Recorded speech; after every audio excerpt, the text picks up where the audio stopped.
All right. Hello, everyone. We've still got some people joining us right now. As you join the meeting, I guess one thing we'll ask is if you can mute your microphones, just so that you don't end up saying your secret project plans out loud during the webinar to everyone to hear. Um, but all right, everyone, thanks for joining us today. Pretty excited for this webinar with Brad here from Atlas Tubes. So we're going to be talking all things tubes and HSS, and there's a lot of learning to be done today. So I think we'll get started pretty quickly here. So like I said, today we're going to be talking about Atlas Tube and HSS and their specifications and how we bring that into structural design. We've got Brad here, who's a structural engineer, a senior sales engineer at Atlas Tube. He is the expert on all things HSS. So if you're dealing with tubing in your design projects, I think hopefully you come out of this with a lot to learn. First, I'll talk a little bit about ClearCalcs. So I'm Laurent, by the way. I'm an engineer here at ClearCalcs, and basically what we are. Got someone who might need to mute. Here we go. Just make sure we've got people muted here. Make sure you mute your microphones, everyone, just so that we don't distract others. Okay, but about ClearCalcs, basically what we are a cloud-based engineering calculation platform. So we focus especially on structural engineering. We've got really cool things, so you have no problem adding as many, say, spans or supports as you want into your calculations. We're very accurate. We use FEA analysis behind the scenes, but basically keep it really simple when you actually put in your data. We've got some pretty cool stuff. I'd say load linking is probably our coolest thing. So if you're designing a beam on your roof, you'll be able to track the reactions all the way down to your foundations. And when you update your roof loads or something like that, it'll automatically update everything downstream. So pretty cool feature. And like I said, we are a cloud-based software. So you can use us everywhere, whether that's in the office, whether that's on your couch at home, or in your truck on site, you're able to use ClearCalcs. So one thing I'll mention here, we are using Zoom here. I imagine by now most of you have used Zoom at some point. But if you need a refresher, we'd love to hear your questions, love to hear your thoughts as we go through the webinar. The chat box is just at the bottom there. Feel free to ask questions through the webinar and we'll go through them at the end. And Brad will be here to answer some questions. And speaking of Brad, let me introduce him a little bit. So Brad's coming in from Atlas Tube, studied at Purdue University.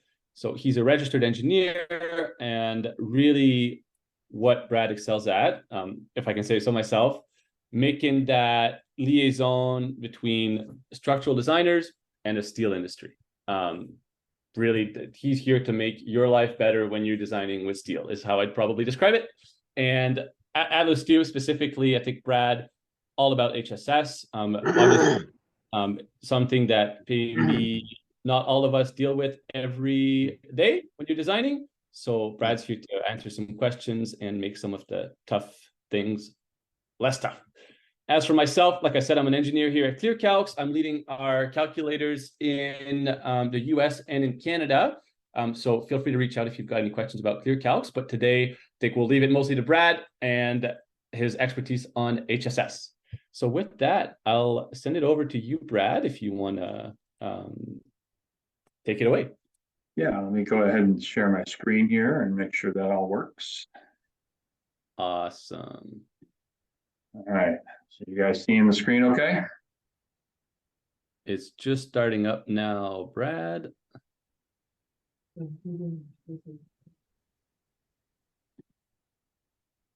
right, it's working on your end? It's just saying if you started screen sharing. That's my first time seeing that, actually. All right. Yeah, maybe just try sharing the window. Yeah, that's what I'm doing. That's what I'm doing here. All right, let's try this again. Yeah.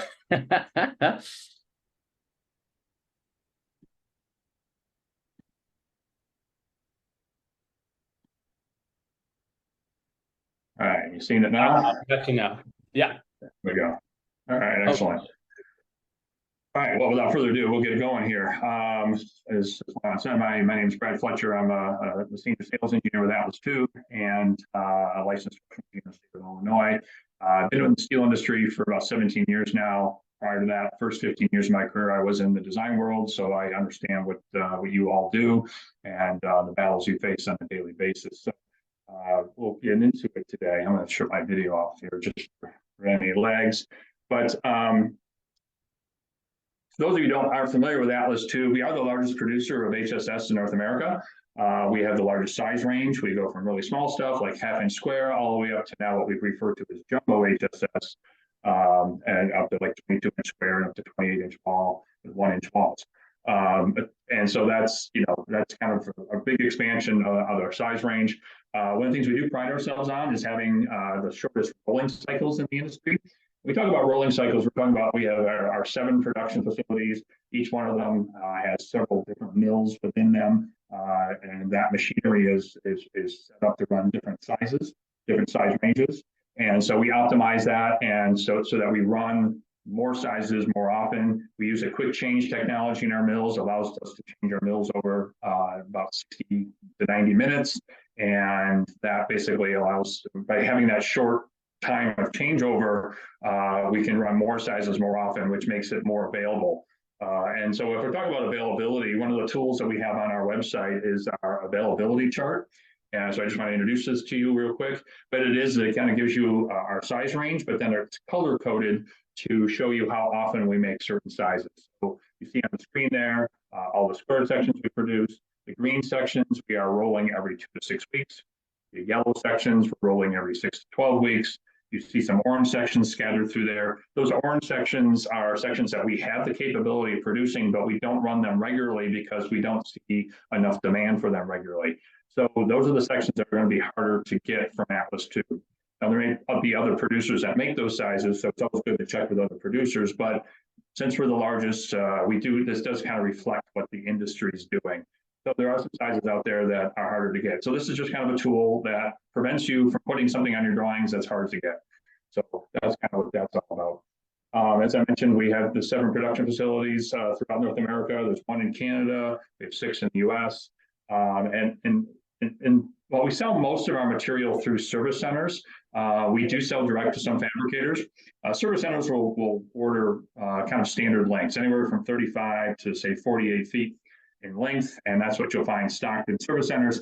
But we do have the ability to do custom lengths. We can cut to the nearest inch. So if you have a project where you have a lot of columns that are all exactly the same length, and you want to minimize waste on a project, you can order to the exact inch. You do have to have a minimum size quantity to do that from the mill, but we do that quite often. We also can do longer sections and are available by our stocking partners. We can go up to 100 feet for square and rectangular sections, and we go up to 135 feet for round sections. So if you need longer sections, you can get those directly from the mill. Our newest mill, and we just opened up a new facility in Blytheville, Arkansas, and that's where we're producing the jumbo HSS. So this is a new state-of-the-art manufacturing facility, and it's the largest single seam ERW mill in the world. And so we're pretty proud of that. It's using new welding technology so that we can weld 1-inch thick plate together to create an HSS out of that. And it's a fully automated warehouse. It's a beautiful facility. You can see some pictures here. It's clean, and it's a really great place to visit. So if you ever find yourself in Blytheville, Arkansas, on a tour, we can give you one. But I'm not sure why anyone would ever find themselves in Blytheville. But it's just to know that it's out there. So the size range, like I said, we're going up to 22-inch square by 1-inch wall now. Rectangles up to 34 by 10, 28 for the rounds. We do all the different specifications that we'll talk about today. The size range is listed on our website. It's also in the new AISC manual. If you purchase that, you'll see that there's a lot of new HSS sections in that, and that's coming from our jumbo mill. Okay, one thing I want to talk about, we're going to talk about ASTMs today, but I want to kind of just give you a quick little update. If you're familiar with A500, it was updated in 2021. You may remember that there were multiple grades, A, B, C, D. They took the A out, leaving only B, C, and D. And then they unified the minimum FY. You may remember that round sections had a different minimum FY than square and rectangular sections. That's now all been unified. And then it's also important to point out that the spec you should be using is grade C, because that is what's produced in North America. No one makes grade B as a standalone product anymore. It's generally dual certified to be both B and C. So if your general notes haven't been updated yet, you should update them so that grade C is what you're designing. So quick update there, but we'll dig into the ASTMs here in a little bit. But first, I want to talk about our learning objectives, what I'm hoping that you guys get out of this today. So we're going to answer a series of questions, basically. So what is this thing and how is it made? Can I get it in round? How strong is it? How big can I get it? What's up with the weld? We'll spend some time talking about welding. And then what's the right spec, and does the spec matter? So these are questions that you may have on your mind. You may know some of the answers to these already, but we're basically going to kind of go through, explore the specifications, and answer these questions. But first, we're going to talk a little bit about what HSS are and how they're used. A lot of times as engineers and architects, we look at nature for inspiration. And if we look at nature, we see there are a lot of naturally occurring hollow structural sections out there, whether it be bones of animals, bamboo. Bamboo is actually used as a construction material a lot in the Asian countries, stems of flowers. This is what we see when we look around nature. But of course, we're not talking about naturally occurring things. We're talking about cold-formed steel. HSS is a cold-formed product. It is structural steel, but it's made differently than other structural steel products out there. Plate and wide flange and channels and angles, they're all what we call hot-formed products, where ours are cold-formed. And we'll kind of get into that manufacturing process a little bit today. The other thing I like to point out is make sure you guys are muted so we don't have any interruptions here. We'll save our questions towards the end. One thing I would like to point out that hollow structural section, or HSS, is the nomenclature we've been using since the 90s. But some of us still are referring to these as TS or ST sections. And so it's important to make sure we're using the proper nomenclature. If you look at the AIC manual, everything's referred to as an HSS. We still see TS on drawings, which kind of amazes me. But I actually had an engineer ask me one time, why don't we make the TS sections anymore? And I told them we do. We just call them HSS now. So it's just kind of a nomenclature kind of thing. But that was done in the mid-90s to unify what Canada did with the US. So Canada and US, North America, we use HSS. If you're in European countries, sometimes they refer to RHS for a rectangular hollow section, CHS for circular, or SHS for square. So slightly different, but we're all kind of on that hollow structural section. We don't refer to them as tubes or pipes much anymore. But it's important to recognize that distinction. The advantages, HSS can be very economical. It has a very high torsional constant, so it's great for unbraced lengths, longer unbraced lengths, for lateral torsional buckling length control. Of course, if you're in a torsional application, that's a great way of doing it. They're also aesthetic. We use HSS a lot because it looks nice. And then there's a large variety of shapes and sizes. One of the things we like to point out is that because of the closed nature of it, it tends to be very efficient for certain applications where you get more strength using less. And that's an important thing to know about, and that really is tied to that high torsion resistance and the resistance to lateral torsion buckling. So let's talk a little bit about unbraced length. And when we talk about unbraced length, we're talking about the distance between bracing points. So if we're looking at a column, that's generally going to be your floor to floor height. And that's the distance between the column has to span unbraced, if you will. And so that's going to have a direct impact on the strength of the column. So when you have a short column, like you see in this figure A here, you'll know that P value is really going to be driven to be very high because it's controlled by the stress of the material P over A. As that member gets longer, what starts to control is the critical stress, which is driven by this desire of this shape to go sideways. Right, it's going to buckle. So when we talk about buckling loads, those are going to be much lower than the maximum ultimate load that P over A would give us. So as the column gets longer, it's going to carry less load. And then shape comes into play as well too. A square HSS or a round HSS has no weak axis. It's going to have the same properties in all directions. So its buckling strength is basically the same. in all directions, whereas a wide flange does have a weak axis, and its buckling is going to be controlled by the buckling around that weak axis because there's no steel out there to prevent it from buckling. So, and how do we see the advantage of HSS here? So that was just to show graphs and column curves.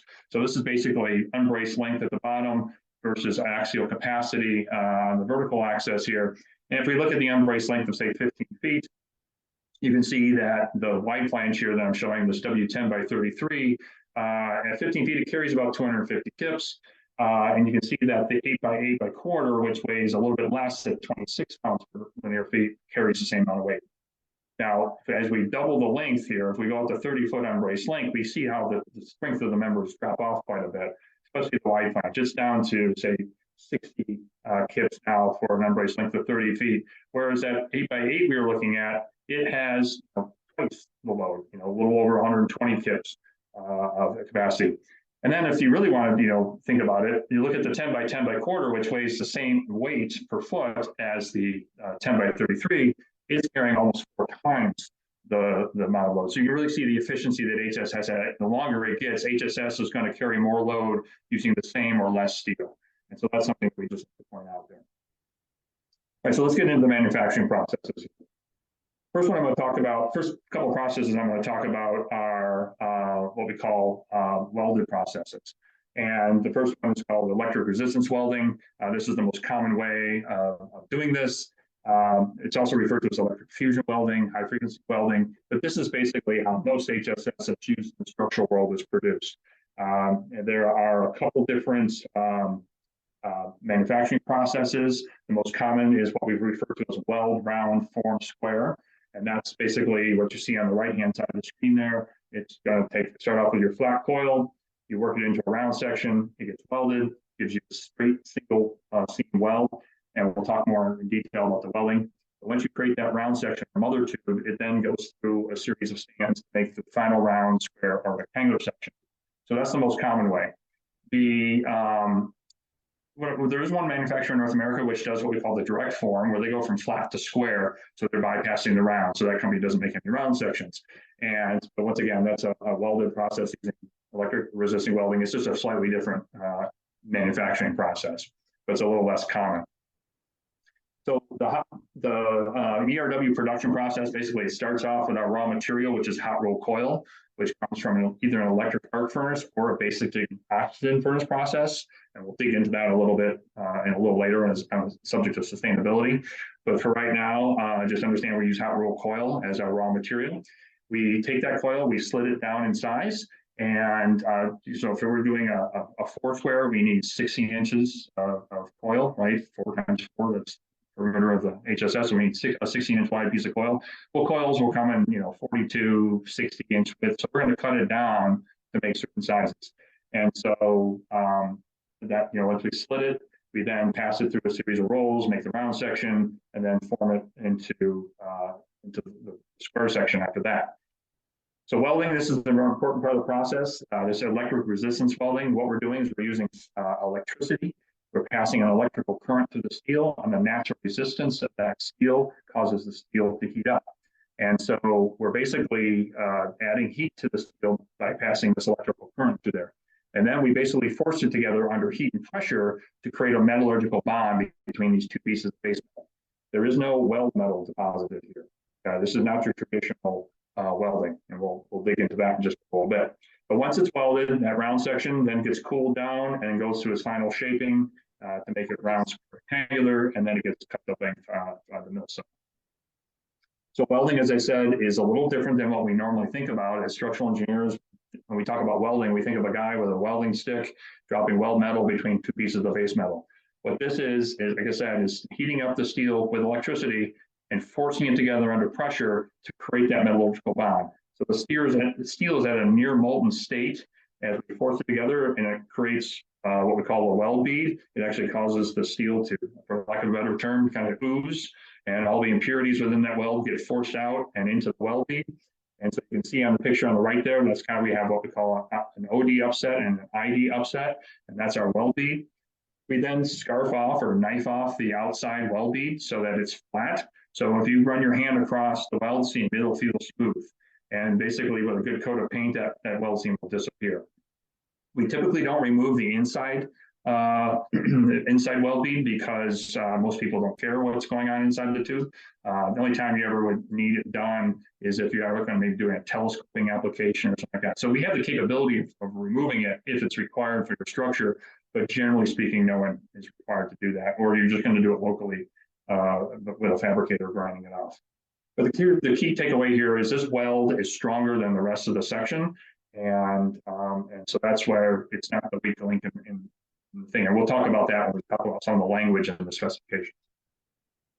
All right, the next production process is another welded process, but this is using what we call arc welding, or SAW. Now, this is the weld stick depositing weld metal, and this is going to be used in manufacturing processes that are for larger sections, larger than can be made with the ERW. So if we're talking about large rectangular or square sections, you're going to, they take plates and they will press break it into 2 C shapes, and then you'll have a double weld on that. And then this is also used in what we call spiral weld, where they take coil and they spiral it so that that the weld kind of has a spiral weld on it. And we see that a lot of in piling products in larger diameter sections. And then, of course, there's large fabricated pipes where you have a plate that's rolled into a can, and then they weld it and then join these cans together to create a large section. So these are just different manufacturing processes that for larger cross-sectional areas. I'm going to touch real briefly on seamless here. Seamless process is a much different manufacturing process than what I've just described. You're starting off with a solid piece of steel. You're rolling it transversely to kind of make it ovalized. You then pierce it with a mandrel. Sometimes this is referred to as drawn over mandrel manufacturing. But this is a very expensive, very energy intensive process. Leads to very expensive materials. Typically, as structural engineers, we would never ever use seamless product. But I'm just introducing it to you as it's a manufacturing process that's referred to in some of the specifications. You may have been asked in the past, maybe an architect says he doesn't want to see the weld seam, so he wants to use a seamless product. This is where you need to go to the Code of Standard Practice. AIC puts out, and look at the AESS rules and understand that there's a lot of work you can do to remove the HSS ERW weld seam from view without having to go to the cost and expense of getting a seamless product. So resist the urge to use seamless, I guess is the takeaway here. So one other thing I want you to understand before we dig into the specifications is what affects the properties here. We're using cold formed, we're cold forming the material using hot roll coil. So the steel is a hot rolled material. If we take a sample from the piece of coil and we run a tension test on it, you would get a stress strain curve in the lower left-hand corner. You have that straight run that determines your Young's modulus. You then have a very distinct hitch there where you get your yield strength. But then you go through what's called strain hardening or cold working, where the material actually gets stronger. But when we're taking that coil and we're cold working it into a round section, that's what we're actually doing. We're actually strain hardening it. So when you take a sample from a finished HSS and do a pull test on it, you're going to get a stress strain curve that looks more like the one in the upper right-hand corner. It doesn't have a real distinct yield point like we are familiar with from the one on the left side. And so what we use is what we call the 0.2% offset. So you take 0.002 strain, you run a line parallel to the graph until it crosses, and that's the definition of yield point. So even though we may say 50 KSI is the yield point for an HSS, we arrive at it slightly differently because of the cold working that goes into the material while we're producing the HSS. So just keep that in the back of your mind as we talk about some of these specifications. Before that, let's talk a little bit about sustainability. This has become a big topic these days. Everyone wants to know about EPDs, environmental product declarations, and they want to understand about recycled content and what the global warming potential is. So there's been some mythology out there about HSS, that HSS has a very high global warming potential. And while it does have a higher GWP per ton or per unit weight than other sections, because of the efficiency of HSS, it tends to you can bring it the total utilization of the material can come down. The other part that people say don't use HSS about is because it's made from BOF coil. Basic oxygen furnace coil is your virgin steels. That's the original way that steel is made. But 70% of the HSS in North America is produced using an electric arc furnace coils. So it's important to understand that most of the impact that we have on our GWP is going to come from the type of coil we use. So at Atlas and a lot of the North American producers, we are using more EAF coil as time goes on. Some of our facilities were 100% electric arc furnace coil. So we have much better opportunities to reduce that global warming potential. And you can specify HSS to be made out of your EAF coil. So that's something you can do in your specs. And then the other impacts we have, basically is the energy that we use to weld and run our facilities. But at the end of the day, all scrap is recycled and back into the coil, and then we use it again to make a new tube. So just wanted to kind of touch on sustainability a little bit and understand about sourcing of our material. Okay, now we're going to dig into the specs here. So first one we're going to talk about, I kind of highlighted this already, but ASTM A500, that is the most common specification that's out there. That is the one that is referenced most and is given as the preferred specification in the AISC manual. Once again, grade C is what is now domestically produced. And, like I said, people are still putting grade B on their drawings. And so we dual certify it so that the paperwork lines up. At the end of the day, you're basically getting a grade C product. And I mentioned earlier about how the changes in 21 removed grade A and that the minimum FY for rounds and squares was unified to be that 50 KSI. So moral story here is 50 KSI is what the yield strength you should be using for when you're designing with HSS. The max sizes listed in ASTM A500 are 88 inches on the periphery. So that gives us our jumbo sizes, the 22-inch square, the 28-inch round, and now we have that 1-inch wall thickness. Now, I just want to point out the manufacturing methods you see here. In the title, it says cold formed, welded, and seamless carbon steel structural tubing in rounds and shapes. So this spec does allow for seamless material. But however, I don't know of anyone in the United States who is actually producing seamless A500 because the seamless process is so different and it's than the ERW process. And also, generally speaking, it's less common and in the structural world. So I'm not really aware of anyone who makes A500 as a seamless product. So this is just kind of a carryover from this when the spec was first produced back in the 60s. But just be aware that even though it says seamless, I'm not sure you could actually get a seamless A500 these days. Some of the other things to be aware of within A500, and there will be some consistency in other specs as we go through here. But wall thickness tolerance is a big part of HSS specifications. Most tolerances for other steel products are covered by ASTM A6. So ASTM A6 covers wide flange, plate, angled channel, basically everything but HSS. HSS is covered in its individual specifications. So A500 has a wall thickness tolerance of plus or minus 10%, which sounds huge, and it is rather large. But the reason for that tolerance was back in the old days, the coil that we would buy had a wide range of tolerances. And so we were enveloping all those different grades of coil so that we could incorporate that into our spec. Clearly, it's changed quite a bit where the coil is now produced much more accurately, a lot more standardized. We can order coil to the nearest thousandths of an inch. We tend to order the coil on the thinner side because there's some build that goes on during the manufacturing process, but we do end up with something less than nominal thickness. Okay. And so for the AISC design code, they use something called the design wall thickness, which is basically 0.93 times the nominal thickness, and you end up with reduced section properties in the AISC manual. So if you're not familiar with this, don't worry about it. It's already kind of taken care of because the manual has those properties using the design wall thickness. All the software that's out there use the tables that are in AISC. So you don't have to think too hard about this, but just understand that the 0.93 where it comes from is it comes to it's tied to the reliability index back in the code. So everything that drives the fee factors and all that, that's for the 0.93. It's tuned to the fee factor. So rather than having a different fee factor for an HSS because of the reduced properties, we just apply this 0.93 to it. So that's where that comes from. I mentioned, the welding is an important part of this, and when the language that's actually in the specification about the strength of weld, it's as I show there on the screen, it says it's welded across its thickness in such a manner that the structural design strength of the tubing is assured. Not real technical. It's kind of hard to hang your hat on and say how strong is the weld. Well, it's strong enough. That's really what the spec is saying. The weld needs to be stronger than the rest of the section, and that's kind of what our production process is set up to prove. And we prove that is by doing destructive testing. We take samples out at a certain frequency.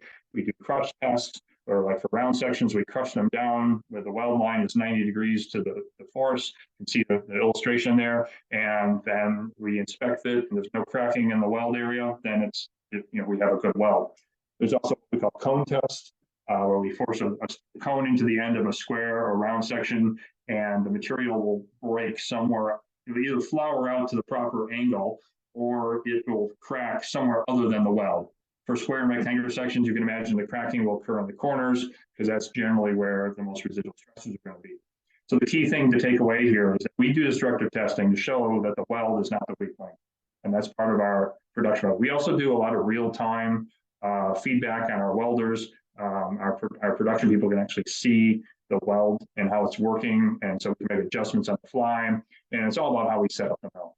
So, but I just want people to understand that this kind of weird language in the spec about it should be welded such that it works. It's kind of there's actually something behind that, and we do actually prove that through our destructive testing. Okay, next spec we're going to get into is ASTM A847. And this is what we've titled cold form welded and seamless. There's that seamless again. High strength, low alloy structural tubing with improved atmospheric corrosion resistance. It's a real fancy way of saying this is weathering steel. This is the steel that can rust, and that rust actually becomes a protective coating. So if you're familiar with things like Corten steel, back in the 60s, US Steel invented Corten. Now it's sometimes for plates, it's ASTM 588. This is basically the tube version of that, okay? So once again, it still has two manufacturing processes, cold formed, welded ERW, and then seamless. And I know of no one who's making weathering steel and seamless, just too expensive a process. And I'm not sure if you can actually get weathering steel in that solid bar that you would need to create seamless. So again, it's kind of an old manufacturing process that still hangs around in the spec. You're going to be able to get round, square, and rectangular sections. And basically, when we talk about this weathering steel, it's not a steel that doesn't rust. As you can see from the picture here, it has a nice orange patina. It's that orange color from the rust that's there. And it's actually providing what we call substantially better corrosion resistance compared to carbon steel. This material still rusts. It will still corrode. But in a normal wet, dry environment, the rusting will reach an equilibrium. If you go out and you scrape the rust off, it'll re-rust and coat and protect itself again. But if you're in a harsh environment, like if you're in on the coast and you're near salt water and you got salt fog or something, or you're in a petrochemical facility which has a lot of harsh chemicals that are used, this material is going to rust just as much as normal carbon steel would. So it's very important that you use this in the right application where you have what we call normal conditions, and where you will get substantially longer life out of it. But if you're in a corrosive environment, this will rust just like any other piece of steel. You can see here we've got one grade of steel. It's 50 KSI. Once again, that has to do with the high strength low alloy steel that's used to produce this, but it's basically 50 KSI material. The tolerances are pretty much the same as A500, and the sizes are pretty much the same as A500. They do have a different size range for seamless, but once again, I'm not sure I've ever come across seamless material in the weathering. And then there were some additional changes in 21. We did add a supplement. Supplemental requirements within ASTM specs are things that you can invoke that are in addition to the spec. But we basically added a customer specified CVN or Sharpie V-notch test. This weathering steel is really good at developing CVNs. And so we put that in as an option. People were specifying it, asking for it anyways, but we just kind of put a pathway that was a little more clear. So if you use ASTM 847 supplement S1, then you would need to provide them what Sharpie, energy and temperature you would want to test it.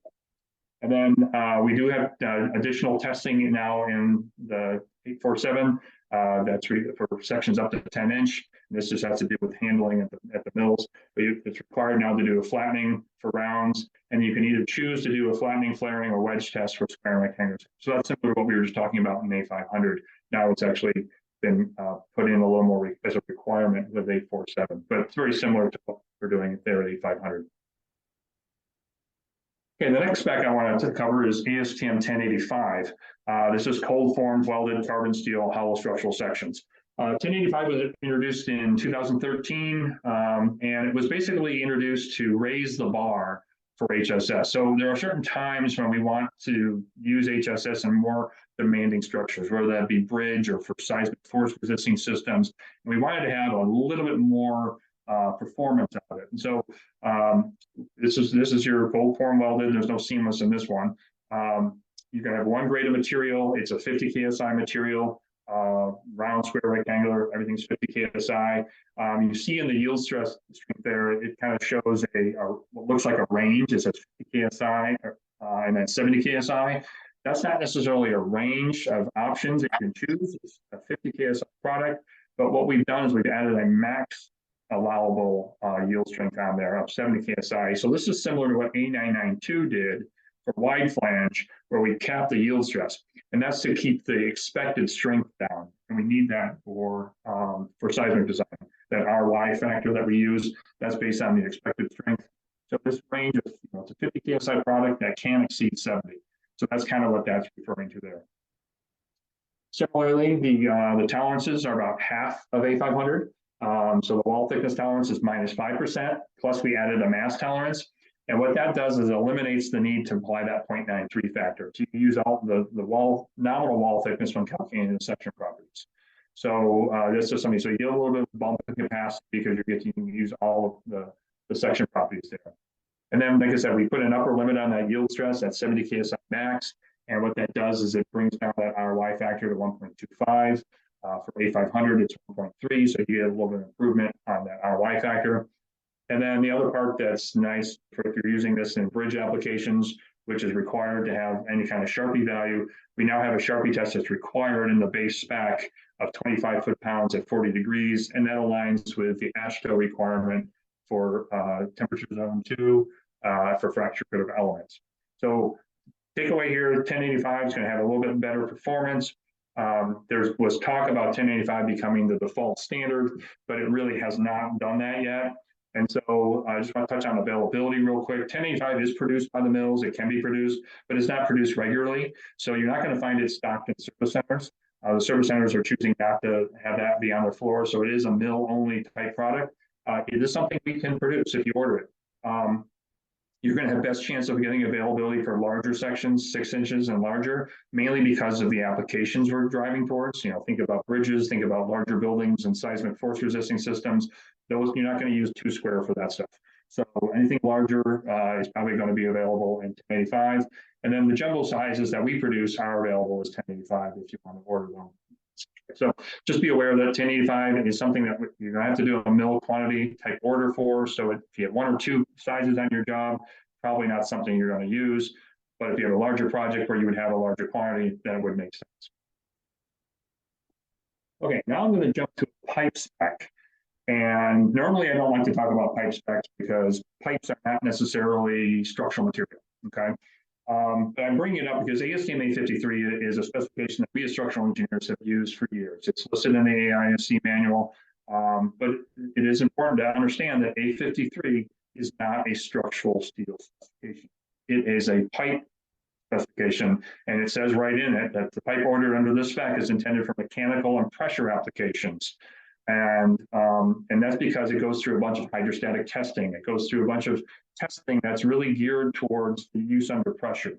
But yeah, we use A53 a lot as a round section. And historically, that was the only way people thought you could get round sections. And as I've shown in our manufacturing process, we actually make a round section and make a square section. So it's always really puzzled me on why people thought they couldn't get round sections in 2500. But just, so just be aware of that. There's times when A53 makes some sense structurally, but I would say most times it doesn't.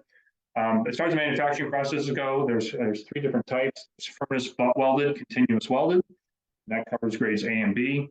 Actually, all of the manufacturing processes cover A and B now because they added B to the type E just recently. So electric resistance welded, that's the way we make our round sections. Is now what we refer to as type B, and then there is seamless A53 out there. You can get seamless A53, and you can see it there. The different grades here, grade B is a 35 KSI material, so it's substantially less strong than, say, A500 at 50 KSI. So just be aware of that as well. So some of the things to understand with A53, the tolerances, that wall thickness is still there, that minus 12.5%. It does have a mass tolerance, but it's a pretty liberal one. So this material is subject to that 0.93 factor we talked about earlier. And then some of the other tolerances in here, these are some of the reasons why I don't like using pipe specs and structural applications. Is some of the other tolerances they're not really helpful. Like the straightness tolerance listed in section 12.6 is the finished pipe should be reasonably straight. Now, I'm not sure how you quantify reasonably straight, but that's really what the spec says. So once again, if you're looking for something with a straightness tolerance, A53 is not going to be where you want to go. It does come with, it is required to be hydrostatic tested. So that's a testing requirement that we as structural engineers want or need. But you're paying for that. Sometimes we refer to this material as black pipe because it sometimes comes with a lacquer finish, which you can't weld through. So that lacquer finish would need to be removed in order to do any kind of welding to it. Once again, that's an additional cost item. And then the real thing that I struggle with when I see people use A53 is the unintended consequences that come along. So think of a project where you're doing diagonal bracing. You're going to maybe use round sections for your diagonal braces. And let's say maybe you've designed with A53 at 35 KSI, which is pretty low strength, but it also has a very high variability. So the RY factor is 1.6. Okay, so you account for that for your connection design. So even at 1.6 times 35 KSI, you're still at a pretty low strength. But what happens sometimes is A53 becomes kind of a catch-all spec where some other material like an API grade 100 material didn't pass some of its non-destructive testing, so it gets downgraded to A53. So if somebody uses that A53 for your project, you now have 100 KSI yield strength that you did not account for. Okay, so that's a big disconnect when we're designing for ductility in our systems. And so that's the variability that A53 brings along here. So I really highly encourage you to stay away from using A53 because of that uncertainty that you're going to have, and especially if you're using for seismic force resisting system. If you're just using this column in your basement, of your house, fine, that's fine. But if you're getting into really high-end applications, A53 is something you want to not think about using. So let's take a little break here and let's talk about the impact that these different specifications have on design. So once again, I've got some column curves I've thrown up here. And so we're looking at an 8x8.5, and I'm designing for the AISC 360. And so for an brace length, A500 grade B gives you a capacity of 441 kips. If you use grade C, which I recommend you do, you get 470 kips. But then you get that absolutely for free. There's no difference in cost between B and C because we were only making C. So that's an increase of 6.5%. And then if you wanted to switch to 1085, you get a little bit more increase because of that greater surface area, or the greater section properties, I guess, because of the tighter tolerances. So that's the impact. But you can see here that it's pretty nominal impact between the two, 5.5%. But still, that might be something that you might want to think about doing. For round sections, we'll throw the A53 into the curve here as well, too. You can see that's the purple line. A53 does not give you a lot of strength versus A500 grade C, and even compared to the 1085. So once again, just want to see how the different specs line up when it comes to strength. Okay, for the sake of completeness, I wanted to throw in the Canadian spec, CSA G40. This is the CSA G40 in 2020, 2021 is basically the general requirements for all structural steel that they use in Canada. Okay, so this is the Canadian specification, covers all structural steel, plates, shapes, bars, everything. And so HSS is included in this. So if you dig into the HSS part of this, you'll see that it's produced by either seamless or ERW, so it's consistent with similar to the AST 500. There are a couple different classes referred to this. One's Class C, which is cold formed seamless or ERW, and that's very similar to the AST and 500. But they also have something called Class H, and this is where Class H can either be seamless or an ERW process that's hot formed to its final shape, which is a process that's used in Europe quite a bit. Or it can be cold formed and then heat treated, sometimes referred to as stress relieving, and we do that here in North America. We actually have a facility up in Canada where we actually heat treat some of our square and round HSS made to CSA, and we can classify it as Class H by heat treating in the furnace. The advantage there is in the CSA S16, which is the steel code in Canada, they actually have a different column curve, so you get higher axial capacities for Class H. So there's some economic, even though it's a little more expensive product, there's some economic benefit to using it because you get more capacity out of it. As I said, it's available in square, rectangular, round sections, and there's no size limits listed in CSA, but they do list a bunch of available sizes, as we say. But if you're looking for availability, I always talk to the producers as opposed to looking at the spec. The spec kind of gives you an idea of what's produced, but it doesn't necessarily tie it to availability. To kind of go to your producer and find out if they actually make those sizes in the CSA grade. Some of the great common grades that are out there is 350W, the W, which is a weldable material. That's kind of your basic material. The 350WT is where you can get, you can order to a category of CDMs. And then there's the AT, which is the atmospheric corrosion resistant material. So that's similar to that 847, that weathering steels that I talked about. There are other strengths available, but they're going to be more special order. And then, once you see the wall thickness tolerances here, they're very similar to the 1085. They have a mass tolerance, so there is no reduction required for using the CSA. And then once again, that language about strength of weld, the longitudinal joint, hollow structural section of the ERW process is welded across its thickness so as to produce a weld that provides the structural design strength of the hollow structural section. Once again, that kind of really esoteric language of the weld needs to be strong. But that's consistent with what the discussion we had about AS 500, and then the testing requirements are very similar. So A500 and CSA, very similar. The main difference being is that the wall thickness tolerance are a little tighter in CSA, and therefore that reduction value would not be required. And so up in Canada, they use a reduction value of 0.9 for A500 and then 1 for the CSA. So I just want to kind of cover that spec because it is part of the North American language. 1065. So this is getting into what I refer to more as a fabricated HSS versus a manufactured HSS. So everything I've talked about so far is a manufactured product. What ASTM 1065 is basically taking plate, press breaking it into 2 C shapes, and then welding it together with 2 weld seams to create large square and rectangular sections. A round section under the spec, it's only going to be square and rectangular sections. You can get up to a 50-inch square section under this, a 1-inch wall. So this is if you are exceeding what you can get from a normal ERW, this is a spec you may want to think about going into. There's 3 different types. There's welded with backing, where the backing's up in place, which is the most common. There's welded with the backing removed. And then you can do welded without backing. Now, each one of those types gets more expensive. So type 3 is going to be much more expensive than type 2, and type 2 is more expensive than type 1. So just be aware of what you're asking for and go through that. It basically, since you're starting off with plate, it's driven by the plate material. So generally speaking, it's going to be an A572, grade 50, or and so that's why you see a grade 50 material here. The 50W is once again, that weathering steel that we talked about. The welding process is an SAW process, or depending on the manufacturer, it could be a flux core or a gas core, gas flux that's used to do that. Now, the standard weld is like I said, this is your SAW weld, but it's generally a partial joint penetration weld. It's somewhere in the range of 80% depth. If you want that 100% depth, that CJP, you have to invoke supplement 2.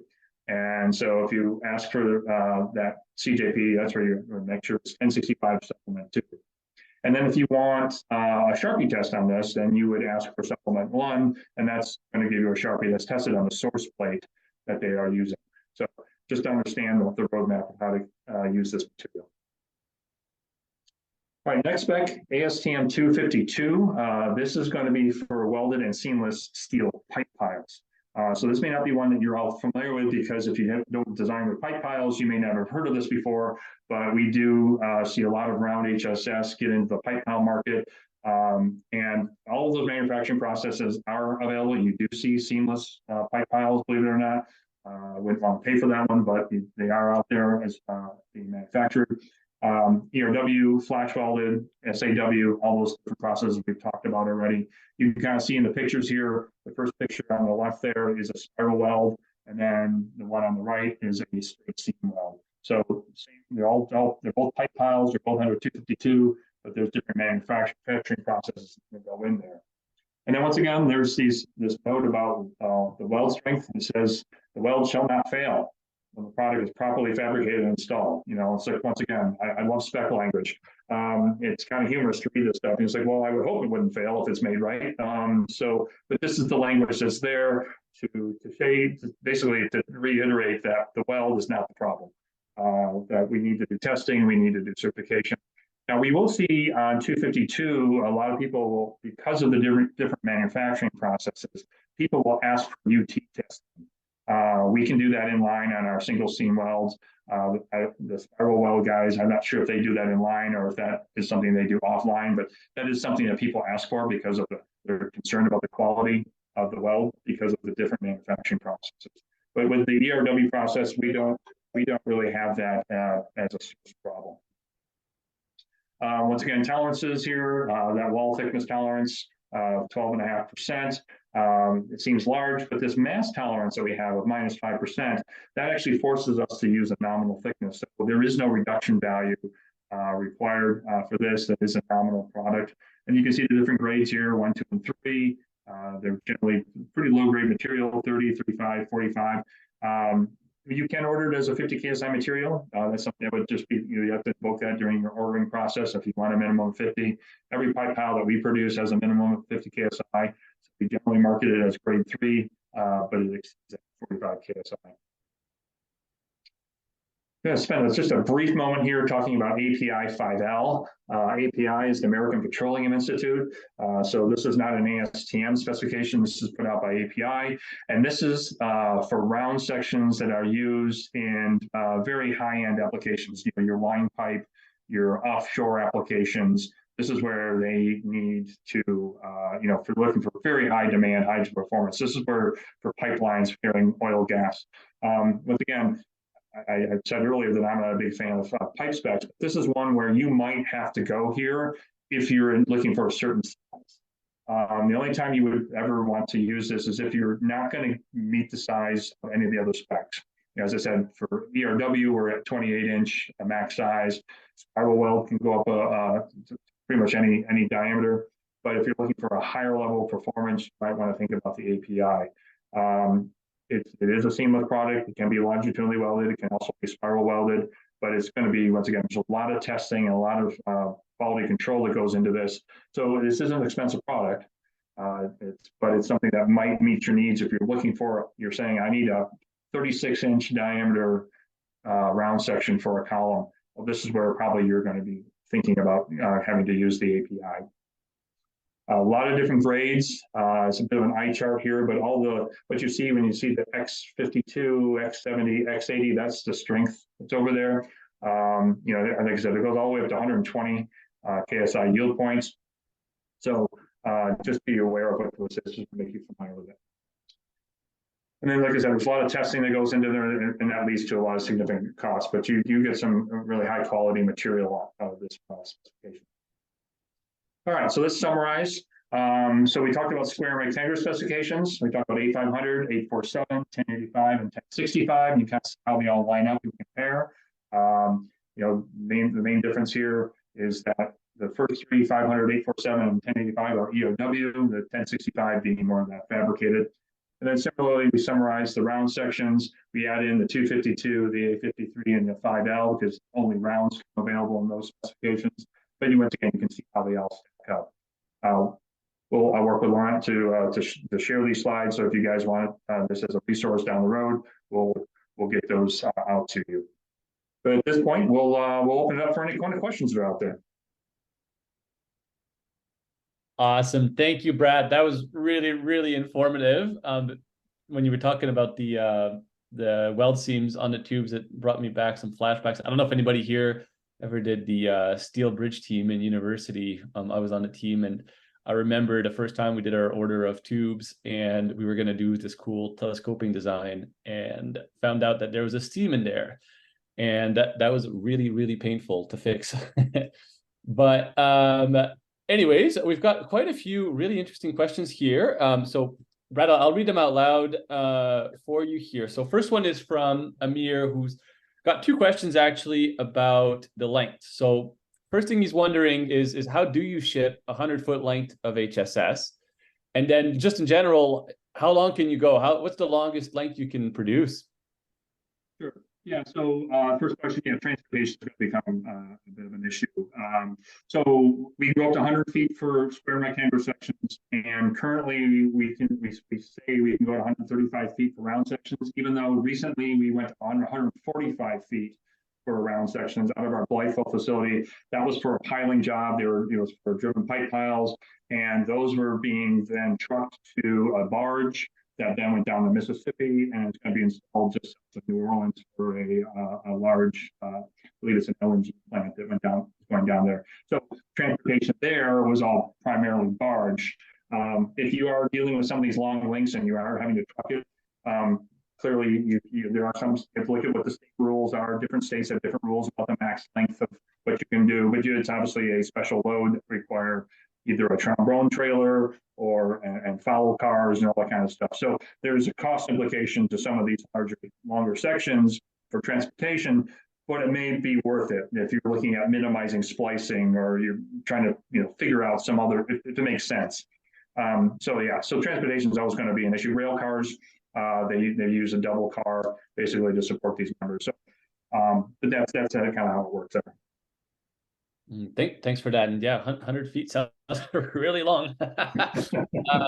And Amir had just one more question here as well. And I'll remind everyone the chat button's at the bottom if you want to just ask more questions. So Amir was asking what type of electrodes you're using. So for wire weld, when you are welding with filler metal. So in the ERW process, there is no electrode or anything that we're doing there. So for the 1065 material, which does an SAW, I'm not exactly familiar with what they use from an actual electrode. I've seen the process now. I was actually over in Japan, and they actually do an automated process where they actually have the wire, pass into there automatically, and it's a pretty cool process to see. But I'm not familiar enough to know to tell you exactly what electrode type of weld wire they use there. But that, if that's what you're talking about manufacturing. Now, if you're talking about like actual fabrication with HSS, once again, there are a lot of pre-qualified details within AWS and AISC, and you would just use whatever is in the pre-qualification details for that. Thank you for that, Brad. And then we've got a great question from Maine, and I think that's just generally, I think he's got some question about fire protection. So I wonder if maybe you can give, a quick overview of what are the fire protection considerations with HSS? Sure.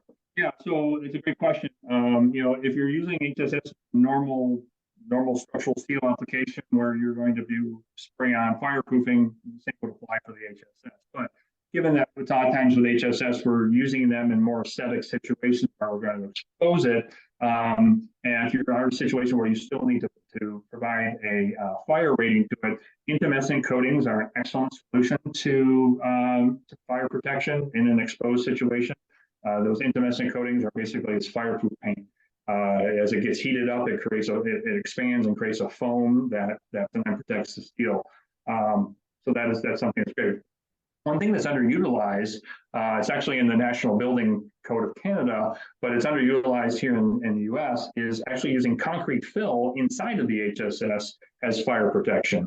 There's been a lot of research that was done that shows that when you fill up an HSS with concrete, you actually are creating a heat sink, and you actually are using the concrete to pull the heat away from the steel. And if you use a fiber reinforced concrete, you can get more protection out of that. So there's a bunch of engineering journal papers about that. And that's actually, as I said, codified in the National Building Code of Canada. That's really cool. I wouldn't have, I hadn't heard about that before. To fill it with concrete. That makes a lot of sense, though. It's a lot more stuff to heat up. And we've got one last question here from Pete, who's asking, when you roll the sections, do you need stress relief? Is that required afterwards? Typically no. What I think what you're alluding to though is there's a lot of residual stresses that get built into the HSS. So, the stress profile around the corners of HSS, yeah, there's some residual stresses there. But all the research that's been done on the strength of HSS accounts for all that. And so all the formulas, everything that's done in the S16 up in Canada and the AISC 360 down here in the US, all of that's accounted for in the design formulas. Now, if you're using, say, that Class H material up in Canada, that is a stress relief material. So there's actually stress relief done to achieve to remove the residual stresses, so you can use that different column curve. We don't have that luxury, if you will, in the American codes. The only other time stress relief might make sense is if maybe you're doing a structure which you're going to be doing a lot of welding, like you're doing a truss, for a bridge or something like that, where fit up might be an issue. You're worried about warping and things like that. So you could think about stress relieving the material. But I think a better solution is actually to do proper heat treat during the welding to avoid that distortion. So those are the things to think about. But generally speaking, for normal applications, you do not need to stress relieve the HSS. Awesome. Thank you. Thank you. And that reminds me, when I was on the steel bridge team, we would cut the tubes on the long way to make knife plates, and they would basically bloom like a flower and open up. And that was always kind of our welcome to the real world thing, where nobody does that in a book. That was a really interesting one. But hey, I see it's 2:00 here in Eastern time zone here, so I'll stop it here. But thank you everyone for joining today. Thank you, Brad, for sharing all your knowledge here on HSS. Like you said, we'll be sending out the slides to everyone. That's our pleasure, and I'm sure Brad, you've got your contact information in there as well. So I'm sure if you've got any more questions, you can reach out to Brad as well. When you leave this webinar, you'll see a little survey come up. Please answer it. It helps us make better webinars for you. It also helps Brad make better webinars. And as well, we'll have a little question in there for your email, I believe, just to get the PD certificate as well. So with that, thank you, everyone. Have a wonderful afternoon, and thank you all again. Thank you. Bye.